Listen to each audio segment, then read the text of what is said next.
Brown's cows. Good morning again, gentlemen. Today we welcome 3 speakers. We have, is the microphone on? Yes.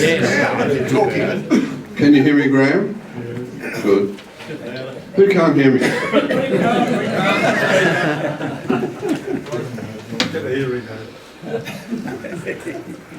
Welcome back from morning tea, gentlemen. I'd like to welcome Nicola Holland from Communication and Stakeholder Engagement Manager. We must have really long business cards. Very small writing. Well, that'll be no good in this room. We also have Vanita Maruti and Scott here to give us the full bottle on the Cheltenham and Mentone Rail Project. The Level Crossing Removal Project is a program of the Government of Victoria to remove 75, I didn't realise it was that many, 75 level crossings across Melbourne. And the government has committed, dare I say, I wouldn't worry you guys, 2.4 billion of your dollars to do this. So if you want to add a bit more, just donate some more money for us. And 20 crossings will be done by 2018 and 30 to be done by 2022. That is now the depth of my knowledge. So, ladies and gentlemen, welcome to the microphone and welcome to the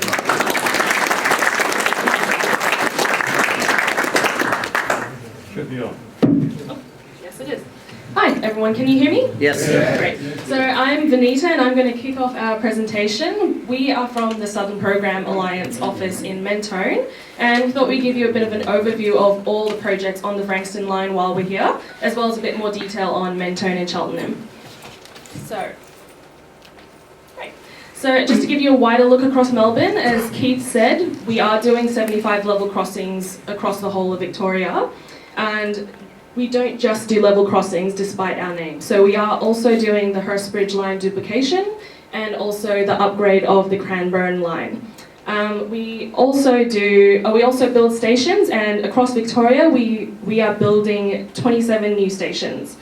Wow. As part of every level crossing removal project as well, we also upgrade all the active transport options. So we also try to put in new walking and cycling paths and try to improve local community open space areas and create nicer areas around the station. So just to zoom in a little bit on the Frankston line. So the Frankston line is getting a massive $3 billion investment across the whole line. And that includes a total of 18 level crossings being removed and 12 new stations being built. Out of those, there are 16 being removed by 2022, and 8 of those are trenches, 2 of those are rail bridges, 1 is a hybrid, and 4 roads are being closed. 4 level crossings are being closed. We're also building a train storage facility at Cannonock, and decisions on how a level crossing removal is designed is based on community feedback from gentlemen such as yourselves, technical factors and also environmental factors. So just to give you an idea of how busy the Frankston line is, there are 40,000 commuters on the Frankston line every day. They run 200 trains every day, and there are over 50 freight trains a week. Our work on the line isn't just removing the level crossings as well, we're also including 30 kilometres of new overhead wiring and structures, and these help improve the overall line operation and improve safety. Almost 60% of the old train signalling was going to be replaced with modern computer-based systems, and that allows us to run more trains more often. These also help decrease the travel times up to 40%. Just to take you through it, north to south, at the top, I might use the pointer here, Neerim Road and Glen Huntly Road in Glen Huntly have just been announced last November, and they're going to be complete by 2025. Right now they're in planning. The next 3, North Road in Ormond, McKinnon Road in McKinnon, and Centre Road in Bentley have been finished, and they were removed as a rail trench. Taking you further down near us, Park Road and Charman Road in Cheltenham and Balcombe Road in Mentone. We have just begun construction and they're going to be removed as rail trenches. We'll have a bit more detail on this later in the presentation.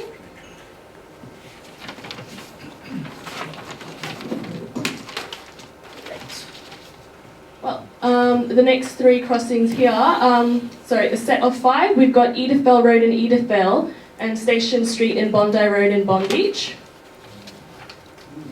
Sorry, lost the clicker.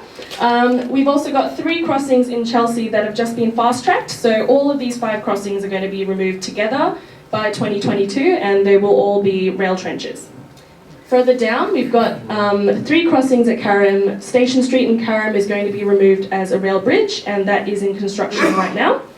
Mascot Avenue in Bond Beach and Eel Race Road in Carrum are both going to be closed. Further down, we've got Seaford Road, and that has been finished, and that is a hybrid design solution. And a bit further down, sorry, the clicker isn't working again. Oh, there we go.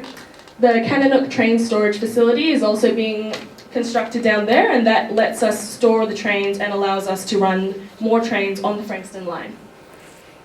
And finally, we've got Skye Overton Road in Frankston with a new Frankston station, and then that has been completed as a rail bridge.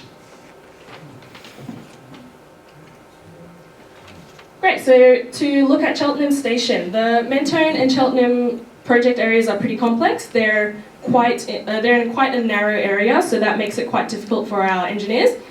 Both of them are getting a 1 kilometre rail trench. And to give you an idea of the project timeline, right now we're in early works. Construction is now underway. In early next year, the stations are going to close, and in mid next year, a major construction blitz is going to excavate the trenches. So by late 2020, the new stations should be open. The projects are going to be complete in 2021. Both of them are going to have new forecourts and open space for seating, as you can see here. They're going to have brand new designs. Sorry, let me know if you can't hear me, it keeps dropping out. Don't know if you guys recognise this. This is Railway Walk next to Cheltenham Station, so that's going to be opened up with a second entry on that side as well. You can see the 4 heritage palm trees at Cheltenham Station are going to be retained. We're going to move them off-site while we're doing our construction works, and they'll be returned after the works are complete. Cheltenham is also getting a multi-storey car park, so that's a 4-storey car park, and you'll have 220 spaces in that one. Wow.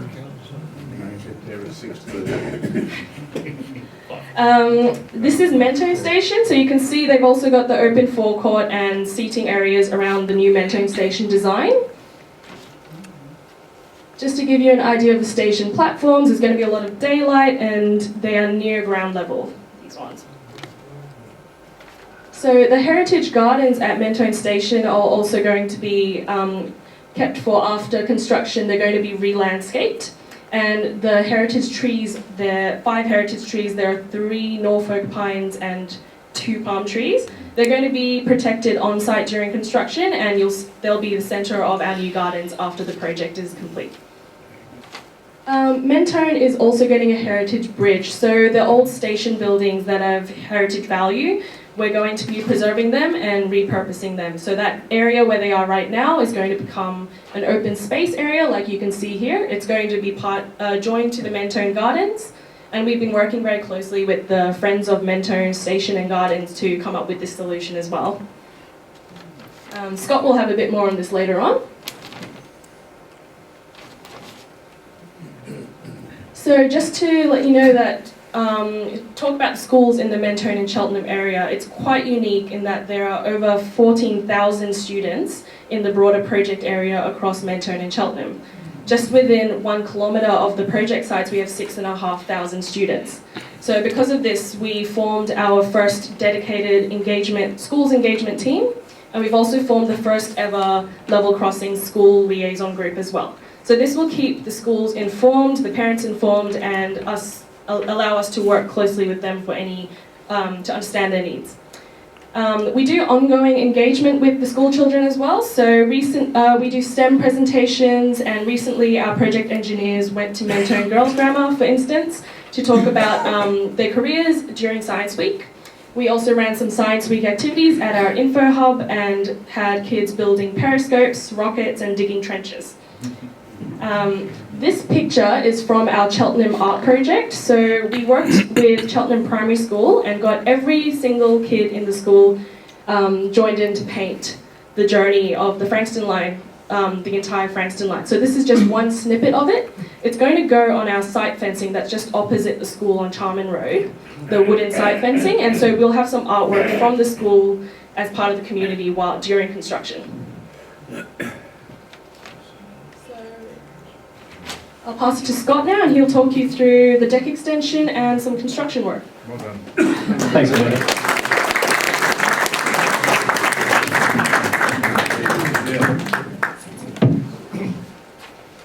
Hello everybody, my name is Scott Nichols. I'm the Interface Manager for the Southern Program Alliance. So I work with AlexRP and I'm an AlexRP employee working on the development of projects from the early planning stages right through to delivery, which is where we are now. So I'm working within the Alliance with our construction and design partners to help deliver this project as a team. So that's just a little bit of background on myself.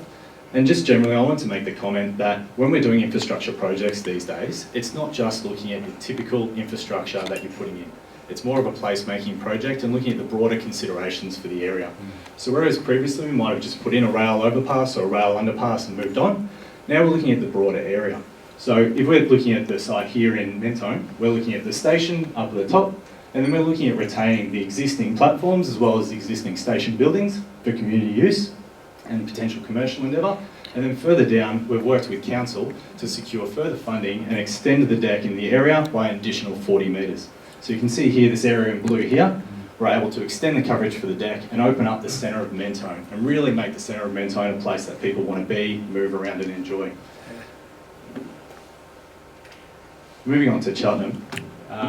In a similar endeavour to open up the centre of Cheltenham, we've worked with council as well here to open up an extended deck by 15 metres in the centre of Cheltenham, connecting us through from Cheltenham Park through to Charman Road on the other side, and also working with shared paths running through the area as well. So again, this is just something where we're not looking at just the basics of doing a project and getting it done. We're looking at working with the community, understanding their needs, the desire lines, and working that into part of the project. That doesn't make the project easier for us in terms of delivery, but it does make a much better outcome for everyone living in the area. General construction update. So if you live in the area or drive through the area, you may start to notice our presence there. On the 8th of August, we closed the car parks in both Mentone and Cheltenham. And what we've done is we've opened up offset car parks in other areas such as Parkdale, where we've put in additional parking there, and also at Southlands Station that you can get access in that local area. We need to utilise that space just next to the rail corridor for laydown, for site facilities, and to get our plant in to start construction. And the earliest stages of construction that we'll be dealing with is the service relocation. So this is where we're getting services out of the way, whether it's drainage, whether it's other utilities such as power. In terms of digging a large trench through the centre of town, we've got to relocate those and get them out of the way. So in addition to that, there's a core set of utilities that run through and along railway lines, which is known as the Combined Services Route. You might hear this acronym a lot, it's called the CSR. And essentially what that is sometimes up to a 2 metre wide trench with 5, 10, sometimes 20 to 25 cables. It can be quite deep in areas. And we need to put that through the length of where we're doing the trench and sometimes up on the area adjacent to it. So that's some of the first works that we'll be doing in there. And so you'll see us digging this trench to come through for the CSR, the Combined Services Route, as well as doing a lot of services relocation in the area. So what does that mean for everyone who's utilising the area, either by car or by train? It means that there'll be localised traffic management in different areas popping up here, there and everywhere. It also might mean that there might be localised closures to Park Road and Charman Road in Cheltenham and localised night closures and traffic management in Mentone as well. It's difficult to get these works done, but what we try and do is minimise the disruption that the community's feeling as they're moving through the area as much as possible, while trying to deliver a multi-$100 million project in the area, which as you can imagine, isn't the easiest of things to achieve. So this is just an image of Cheltenham Station car park. So again, we're setting up our site offices in the area east of the railway, just here, and we're starting to set up the further works after we've done these enabling works I was just talking about in terms of the CSR and utility relocation. So the first big plant that you'll see on site, the big actual construction equipment, is the large piling rigs that will start to move in shortly. So those piling rigs will be working up and down where the future trench will be, putting in the wall of that trench through a continuous flight auger approach. So that's essentially a piling rig that'll go up, digging a hole, pumping that full of concrete, putting the Rio cage in, moving to the next hole. And that continues for a fair period of time, so that'll be in the area for 8-10 months as they're continuing, building the walls of this trench before middle of next year, where we have a larger occupation. So this occupation is essentially a close down of the railway line for a period of time, so we can get in there and do the works. So if you use the transport network, you're probably fairly familiar with what an occupation involves. It largely involves the closure of the railway line and replacing those train services with bus services through the area. So we'll have an occupation in the middle of next year, and that's what we're working towards with all these enabling works. And in that occupation, we'll have finished the walls of the pile, the walls of the trench, and we can get in there and excavate out the centre of the trench. We try and do that as fast as possible. It involves 24/7 works. Our workforce is working 12 hours on. They go home, they try and sleep during the day. If they're on night works, it's even harder. Then they're back on the next day. And then they have a break day every 5 or 6 days to get back on. So it's a very intensive period, and we do a lot of planning in the lead up to that event to try and minimise the time, both the fatigue of our workforce and the ability to actually do the works, and also to minimise the disruption for the community and the rail users.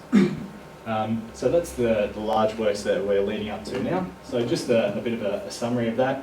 We've established our site and we've closed down the car park for the immediate areas of construction in both Mentone and Cheltenham. We're moving towards those early enabling works in the CSR, as well as the local relocations of utilities in and around the area.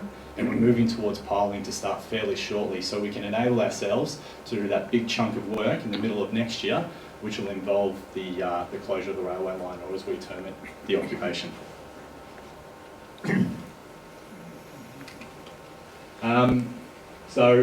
We've talked about the utility relocations, we've talked about the underground rail service, so this is the CSR I was talking about. The other aspect is clearing the site so we can get access to these works, and also for the permanent works. So you may notice that we've come through with some of the tree removal that started in the area. Although you may not see us in the area, the permanent works coming through those areas, including the CSR, means that those trees need to be removed. So it might not be on the surface, but it'll be underground, and that'll be going next to those trees or underneath those trees, and that could be affecting the structural root zone of those trees and enabling those trees to either die or potentially in future fall over and have a sort of a serious or horrible incident. Also, with current standards and building a trench next to where the location of some of these trees are, the modern standards are, it's a 1-to-1 ratio of the height of trees to the distance from the trench. So if your tree is 5 metres high, it needs to be greater than 5 metres from the trench. And the reason for that is fairly intuitive. If that tree falls over, you don't want it falling into the trench, potentially snagging the lines, damaging the trains, and potentially having a more serious incident. So there's some of the main reasons that we're coming through the area, some of the works that you may see in the area at the moment, and what we're working towards is that large closure in the middle of next year. Okay? If you have any questions, I'm sure we can take them at the end of the presentation. More than happy to. What's happening with the Park Road crossing? Are they being redone? Park Road? Yes, so if we go back to, maybe I can grab one of the images back here. Okay, so as part of the Cheltenham level crossing removal, we call it level crossing, but it's really 2 level crossings. We've got the Charman Road level crossing, and we've got the Park Road level crossing. So the Park Road level crossing will be removed, and that'll just be a road overpass, essentially, of the rail trench that comes through the area. And what about there's Hythe, and then there's another crossing a bit between Hythe and Moorabbin? So for the project currently, we're only dealing with the level crossings that were being put forward by the government. So in regards to the level crossing that you're referring to, I don't know the name of it, but that's not currently on the list, and we're not currently considering those, especially in the delivery phase. So one thing to note, and it's worthwhile understanding, is that the project development of any of these level crossing projects and infrastructure projects in general is like an iceberg. We're just seeing the tip of the iceberg now that's coming to the surface, and that's the delivery aspect of it.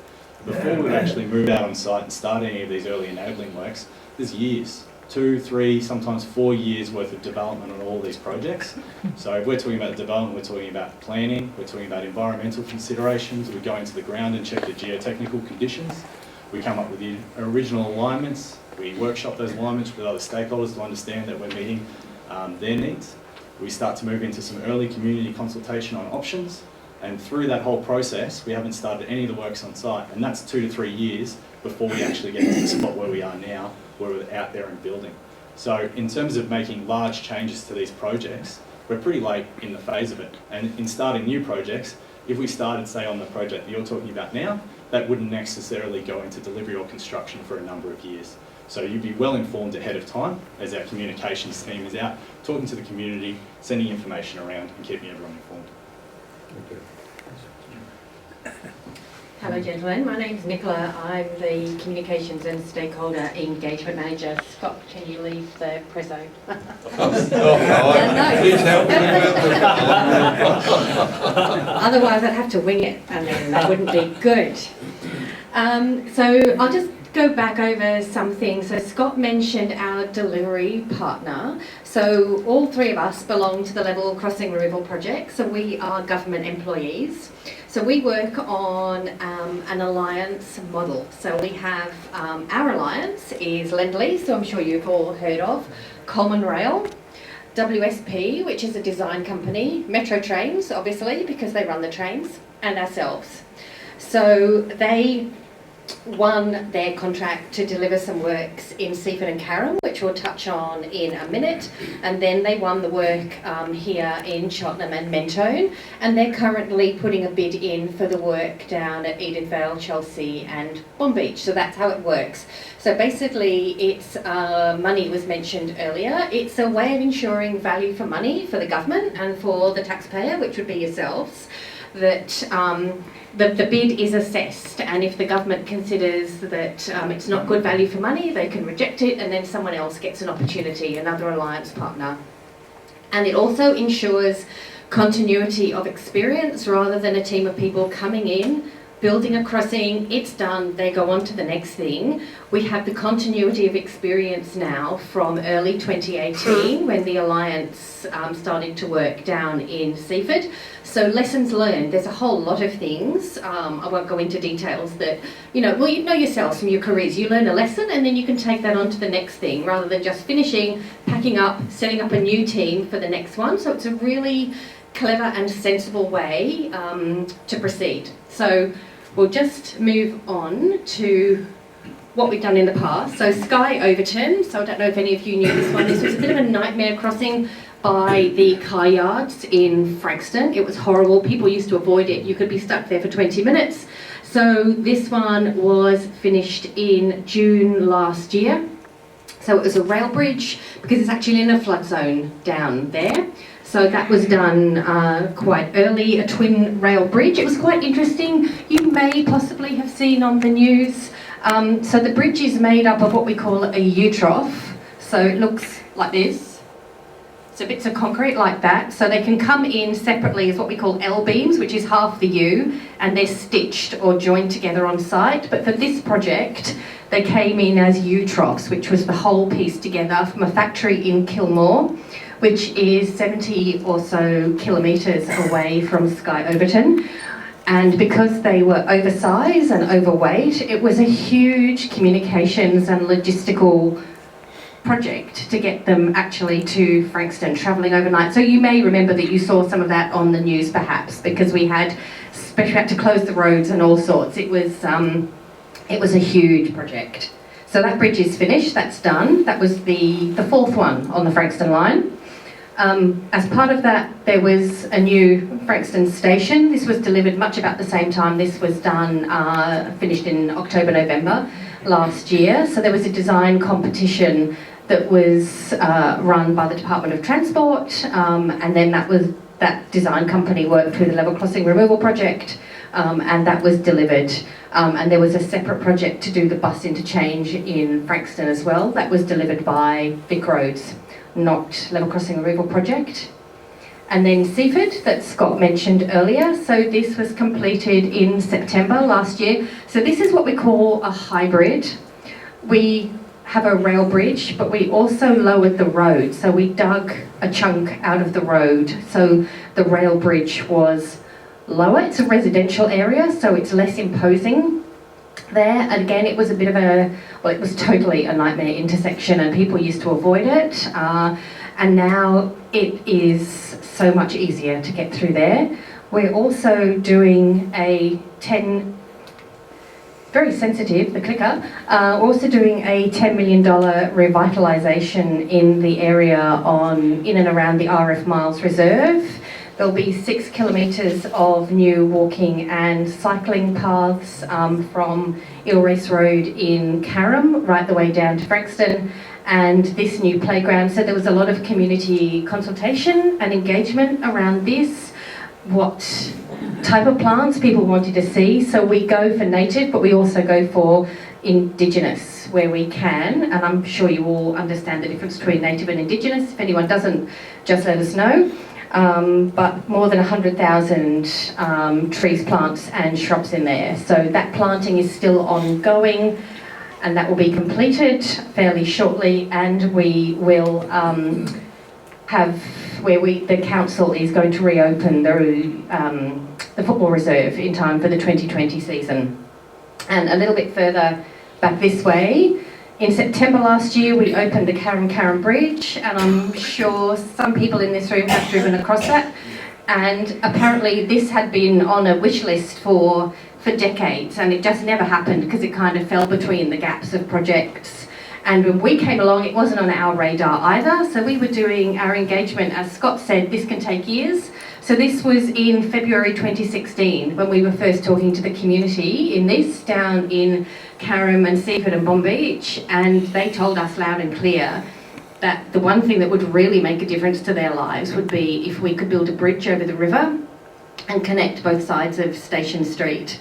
And it made a whole lot of sense, but it wasn't part of our project, so we had to go to government and say, can we do this? It's going to cost X, and luckily they gave us the money. So when our alliance partners won the bid, one of the first things they did, they were working down in Seaford on that hybrid, and they also started work on this road bridge as well. So this opened in September last year, and it's made a massive difference to the area. Made a big difference to us as well, because it means that there are two ways for people to get north to south now. If we're working on one side, there's always access. So that's been really great. So this is looking at the road bridge and the rail bridge from the other side. So this is an urban marker which was completed fairly recently. You can't quite see it from here, but it has Bunjil, who is, I don't know if I pronounced that correctly, Bunjil or Bunjil, but is the eagle. That's an Indigenous symbol, Indigenous to the area. And in this area here, what have I done? There we go. The world has come to an end. Where's the clicker? Is that the one on the top? No. Hold the middle button. What have I done? There we go. The middle button. There we go. So this area here is a yarning circle. So again, we have someone who is an Indigenous manager in our team. So make sure that as part of the project, we incorporate Indigenous elements wherever we can into the project. So there's Indigenous art going to be down at Seaford, the yarning circle here, Bunjil on the urban marker here. The yarning circle is a traditional thing, and it does what it says on the tin. You know, it's a place for people to sit and yarn. So that's lovely. We've got a bunch of kindergarten children going down there tomorrow, weather depending, and we're going to have a didgeridoo player for them. So it's already proving to be a bit of an attractor for the community. And this is Carrum, which is just down the road from the bridge that we were talking about. This is the new station. The station is due to open early next year, and again, a rail bridge through Carrum. So the station the entrance is on the ground floor, the platforms are elevated, so the lucky commuters at Carrum will have a lovely view over the bay, which will be beautiful. And there are 4 new public areas as part of the $50 million revitalisation there. There's a foreshore park, there's a town square, there's, I forget the name of all of them, Station Garden and a village green. So that will be huge. So $50 million, you get a lot of plants, a lot of infrastructure for $50 million there, and that's on top of the station and the level crossing removals. And then we move on to, as Scott touched on, Edith Vale, Chelsea and Bonbeach. So we started the community engagement for Chelsea, which, like Glen Huntly, was announced in November last year. So we started the engagement for that about 2-3 weeks ago. That's been brought forward, so we're going to do it at the same time. So we'll do all these crossings together in one go, rip the Band-Aid off. Makes for one lot of construction rather than 2. We get it done a lot quicker. It's also more cost effective for everybody. So there will be a rail trench, or 3 rail trenches that go through Edith Vale, Chelsea and Bonbeach. We did an environmental effects statement for Edith Vale and Bonbeach just over 12 months ago, and that confirmed that we could do a rail trench without affecting the Edith Vale Seaford wetlands that are not far from both of these. There are very stringent environment protections in place, so a lot of a framework, a rigour that we need to meet and that we need to report on. We can't just say, oh yeah, we've done that. We have to prove that we've done what we say we're going to do to protect the wetlands and ensure that there's no damage to the groundwater levels. Just a picture of a train. So Chelsea we've really touched on. So we will, we're closing Chelsea Road and Swanpool Avenue to traffic. We're going to put Argyle Avenue under, and we're going to push Thames Promenade, for anyone who knows it in Chelsea, we're going to push that through to the Nepean Highway, a little bit similar to what we're doing at Carrum, where we're going to push McLeod Road through to the Nepean Highway. Makes a lot of sense, and in both locations it gets rid of an awkward dogleg for traffic and makes the traffic flow a lot quicker. Thames Promenade connects directly with the freeway. So we're hoping it will get a lot of traffic off the local streets directly to where they need to go. So avoid a little bit of rat running. And that's us. So questions, I'm sure some of you have, there we go, first hand up. Lots of hands. Scott, you might need to come over here. I'm sure some of these are going to be techie questions. Yeah, John Brimage, Scott. The original design proposed that Mentone Station be where it is now, and a 200-car multi-storey car park to be built on Balcombe Road. What happened? So during the different stages of design, you go through optioneering, and that was one of the earlier options for the design in the area. And then as we go out to the market comes back, we put forward a conservative design, and the market comes back to us and says, okay, and this is often with the contractors on board, and they say, we think we've got a more efficient or more effective construction or design. What are your thoughts? And they compete against each other for those designs to come forward, and then we select the best design. So that design usually is slightly varied from our initial design. So in that case, we're talking about Mentone, we've got a no net loss of car parks. So there's no reduction in the existing station car parks at the station. And there's actually a marginal increase. So we've got a couple extra DDA spaces, and we've also got a couple of extra staff spaces at the station. And what we found was that we can reduce the length of the trench by moving the station from the very centre and bottom of the trench and moving it up. So what you find is that when you're digging your trench, if this makes sense to everyone, that you dig your trench down to get to the lowest point so you can get underneath the road. So we'll call this road Balcombe Road. So you're digging it to get the lowest point there, and then you want to come back as soon as possible. And once you're back at level, then there's no more trench. The problem is that if you're trying to build a station in the centre of that trench, you're extending the deepest point of that trench for another 160 metres. So we're increasing the amount of earth that we need to remove, increasing the amount of disruption to the local area when we're actually doing those works, increasing the cost to the state. And what we found was that by coming up a vast majority of the way back up and then having the station there, we're reducing something like 10 to 20% less soil, reducing our construction time frame by a huge margin. And so then we're actually locating the station a little bit further south, which is still aligned with the centre of where Mentone is, and It's still achieving the 150 same amount metres of car further parks. south, and it's completely outside the shopping centre. It's opposite the schools. Yeah, I think the shopkeepers in Mentone are going berserk about it. Hi, John. It's actually pretty much the same distance to the shops as it is now. In fact, it's a lot closer to some of them. It's closer to the shops on Como Parade West. So you're aware that Council has done its Renaissance project, which is their little revitalisation.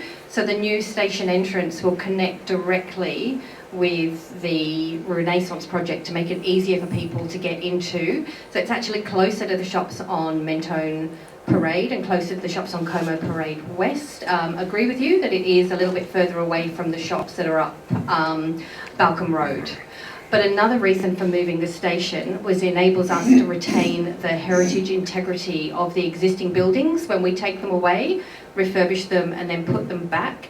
So Heritage Victoria was very keen for us to maintain the platform canopies, and we couldn't have done that if we hadn't moved the new station. So Heritage Victoria was very, very supportive of the move. Ken Beadle. We have a very active bike group in the club and use bike paths normally. Certainly with the new line out to Dandenong, there's a fantastic bike route, bike path, a new one in many sections, from Caulfield right through to Dandenong. I've ridden it several times, it's really excellent. I think there are probably reduced opportunities here, but I think you did mention a bike path that would be incorporated as part of the Frankston line. So I'd like if you had any more detail on where it will go from and to. Yeah, that's a fantastic question. In regards to bike paths, again, this is about the broader considerations of what we can do. When you are doing a rail over solution, such as that we've got at Seaford and in Carrum and in Sky Road and Overton Road in Frankston, it opens up additional space within the rail corridor. And what we're able to do with those spaces is we're able to put in bike paths or shared paths with pedestrians and cyclists and run it for the length of those corridors. And we're also able to open up additional space for parking. In Cheltenham and Mentone, we've got a rail trench, and when you're dealing with rail trenches, they take more space than your traditional at-grade rail lines, and they don't open up additional space, such as rail overs, but they have a different amenity outcome for the people in the localised area. With that in mind, it means we've got a little bit less space, but we've still tried to achieve having shared paths through the areas. So what you'll find, without being able to talk to drawings of it, is that we've put in shared paths adjacent to the rail trenches for the majority of the length, both through Mentone and in Cheltenham as well, that runs the length of where those trenches are going. So it isn't a full continuous line all the way up and down, but through the section where we're doing the works, we've put in shared user paths. So we're pretty happy that we've been able to do that, and that's been a challenge of ours to try and achieve. Thanks, Scott. Ian Marchment, could you tell me how many bike racks are going into each of the stations? I couldn't. Next question. There's a parketeer that's going to be returned to the station at Cheltenham, and I know there is an increase in bike hoops, but off the top of my head, if you want to leave us your details, we can find out for you and let you know, but there will be more bike hoops than there are currently. Have you found that when you're actually going existing to the stations that there hasn't been enough and those sort of items? Correct. Correct. Okay. It's good to take on. Thank you. Next one. Alan, is it? No. Can you hear me? Yep. Yeah. John Fisher. I just want to say what a delight it is to have three such wonderfully informed young people present to us. It really is good. Thank you so much for your presentation. And I just want to ask, what are you going to do for Sandringham people?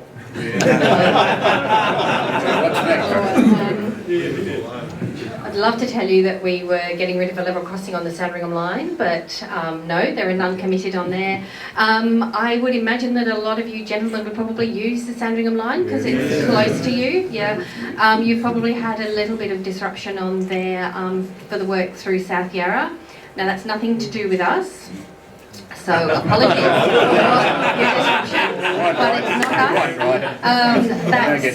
The Level Crossing Removal Project is not currently doing any work on the Sandringham line. The government may commit something in future, who knows, but currently not.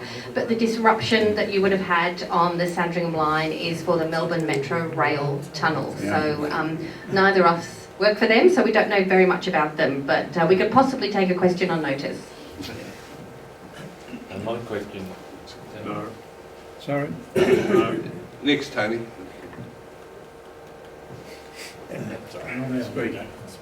My question is, I found this incredibly informative, but what I'd like to know is there a website we can go to see how the progress is going and keep up to date? That's a good comms question. Hands up, who uses social media? Is anyone on Facebook in here? No? A couple of... Well done! That's great, yeah. With people we want to be in country. So we, in terms of progress photos, a lot of that is the type of stuff that we tend to post on Facebook or Instagram. But our website, so I'm sure a lot of you use email, you're on the internet, so our website is levelcrossings.vic.gov.au. We can provide the information to Keith to share it with the group. There's a range of information on there. So for yourselves, we put disruption information on there. So if you're wondering, if you're off to the football, want to know whether there's going to be disruption on the line, or you're driving somewhere, want to know whether the road is closed or whatever. For cycling, we've closed the shared use path along the railway line. So you won't be using that through Cheltenham and Mentone for a couple of years. So that type of information is on our website, so we're happy to share that. Tony, you've got a question? Yes, it's. I remember we put a bore down in Beaumaris, and we've struck water very close to the surface. And I just wonder, when you're digging trenches down, it seems to me you're going to strike water at some stage. It depends how deep they are. Is that a problem? I went to try to swim in Australia. If we're talking about groundwater levels, we do a lot of groundwater monitoring in the earlier stages of the project to understand where those levels are, and they of course fluctuate up and down depending on the season, depending on how much rain in the area. For us in Cheltenham and Mentone, in the localised area, it's not too much of an issue. As you get closer to the foreshore and you get to Edithvale, Bond Beach and Chelsea, it starts to become a pretty significant item that we need to deal with. So that was part of our environmental effects statement for those sites. So we've worked through a solution in which we're moving the groundwater around the edges of the trench, enabling that still to work effectively. And we had to go through quite a bit of modelling, design, consideration of impacts in those areas to understand what that could potentially do to local important areas. And we've found that we're able to mitigate any of the serious risks that might be encountered by that by moving the groundwater around the edges of the trench. Is that largely your understanding? Thank you. Roger? You don't need a microphone, right? I don't need a microphone. In fact, some people complain. Already. Just a couple of quick questions. One is Belcombe Road and Charman Road are all going to be closed where the current crossings are? Yeah, there will be short periods where they'll need to be closed, both for utility works, for CSR works, and then when we're finalising the trenches through the area during the occupations.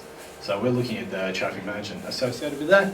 We look at alternative routes. We look at how far forward the notification comes out to local communities.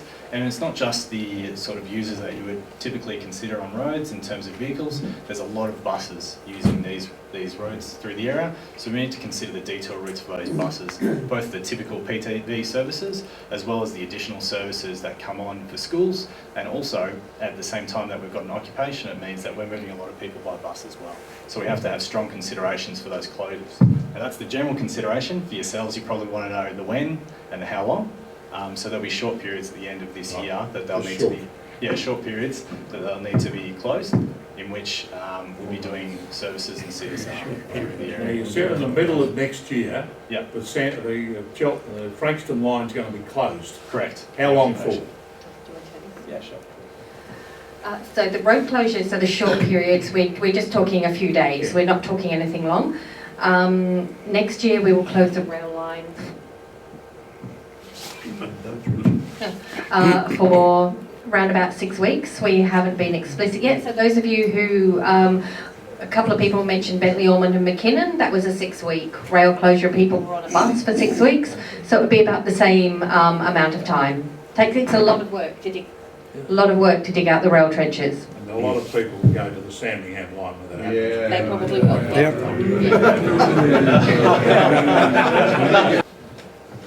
Did you have your hand up, Barry? Yes, I did. Fantastic. Do you want the microphone? Yeah, sorry, this one's not working. Thank you, Barry Donaldson. I think it's a wonderful program. Do a lot for Victoria's productivity. The money's going into something that will be useful for years on. I'm a Sandringham resident. It only worries me when it's the football. But I'm interested in the contractual situation. I'm not talking about strike copper or house reservations. These projects are notoriously difficult to quote on. I've had a little bit of experience in telecommunications on these. Now, in the contractual situation, how does it go when you discover something, or the contractor discovers something that wasn't foreseen, legitimately not foreseen? How's that handled in the contract? And the second one is, if none of that occurs, what happens if the contractor has underquoted? Who picks up the tab? So Barry, I don't know if you have specific proceedings going on at the moment with anybody,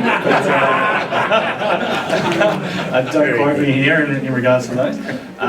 Look, the way that these projects work, because you're absolutely right, they're very difficult to quote on up front. So you have different forms of contract that you normally go to, where you might have a construct only, or you might have a design and construct, in which the client may come forward and put forward a design that's built by a contractor, or you may come up with a concept design, and in a design and construct, or known as D&C, then the contractor may partner with a designer and they work together to finalise the design and deliver it. And in the model that we're using an alliance model. So what happens is that the client comes up with a design and then partners with the construction and the design partner, as well as the operator, in this case MTM, to work towards a price that we all agree in an open book environment is what we expect the cost of the project to be. Anything that comes underneath that, we share the revenue. Anything that comes over that, we share the cost. So it's in everyone's interest to bring it in under cost, and it's in everyone's interest to work together, including the state, including the rail operator, including the designer and the contractor, to work together to bring that in under cost. So it's a collaborative approach called an alliance model, where you're sharing the risk and sharing the benefit. So that's the general approach, and the idea is that you don't end up into these situations where you're going back and forth on any items and stalling the project, because they're such major projects. Shared responsibility. Shared responsibility. Who was that asked the lucky last? Oh, Kelly. Yeah, but another one. Well, we might have two lucky lasts. We have a lot of people in this club who are very interested in everything technical. I'm responsible for organising outings for the club and visits.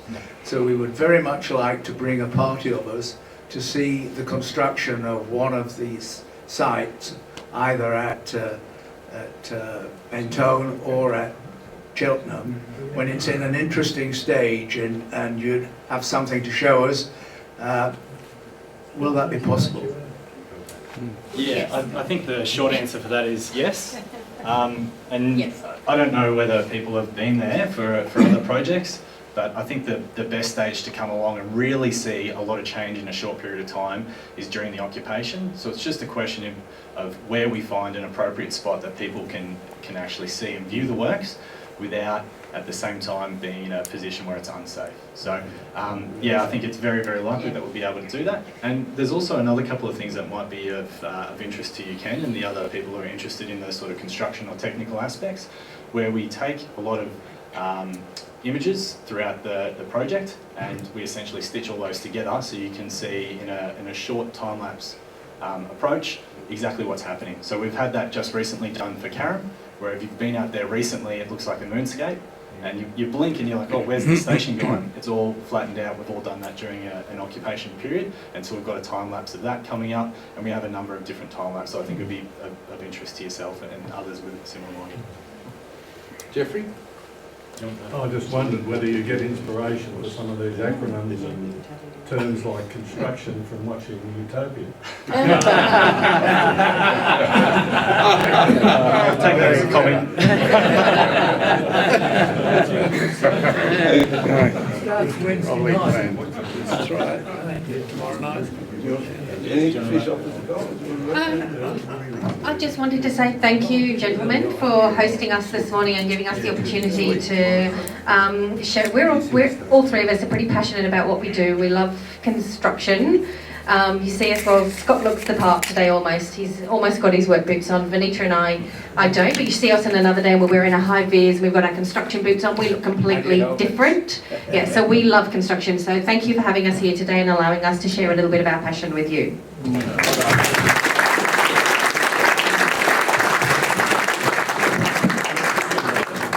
Well, there you go. Thank you very much, team.